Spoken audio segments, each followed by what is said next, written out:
I was in the bathroom this morning when a thought came to mind. This is a thought. Why is it that when we want to tell people to get married, we often say it is time for you to settle down? Why do we say it's time to settle down? What is the settling down in getting married? What is really settling about getting married? Do you really settle down when you get married? From what we can see, you will leave your family, the people that you've grown up with, the people that you know.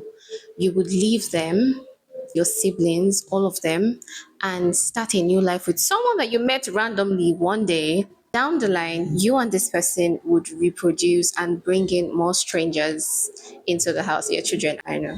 But these are people you never knew before. If you even check it properly, it's not like you were unsettled before. I was in my father's house. I wasn't unsettled. Now you're saying that getting married is me settling down, is my husband settling down. What is settling down in getting married? The way I see it, it is a lot of moving around. It's just common sense. So where did this word probably come from? Still on that thought, I said marriage is actually not settling down in the sense, but there is settling down that happens in marriage. Stay with me. Okay, maybe it is because of the physical movement from your parents' house to another location with your spouse to build a house like it was back in the days when people had lands and they could build houses, not now that we rent a lot. Maybe that is where the word came from because you would go and settle in a new location, right?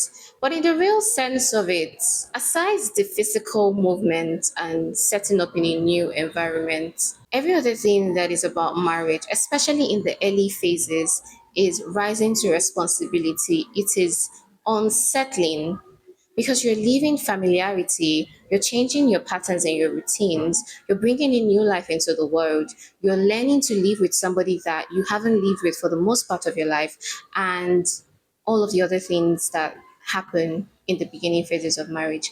However, if we no longer settle down in terms of physical location, because we're now renting houses more than we're buying houses, can we still use the word settle down when we're telling someone to go get married? I think there is still a bit of settling down in getting married.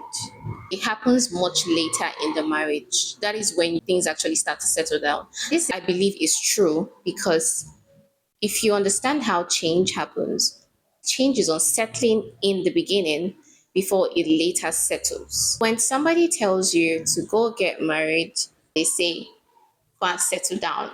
It doesn't mean things are going to be settled immediately you get married. It means that over time, you would settle into the society again.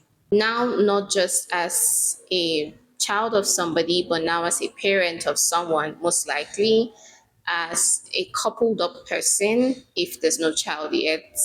That will be your new identity in the society, and you would settle into that over time. You would continue to function in society with that new identity. So, what do you think? Do you think we can still use the word settle down when we tell people to get married now? Or we should throw the word out of our lives and just say, go and get married and rise up to responsibility? Because, in the real sense of things, getting married is rising up to responsibility.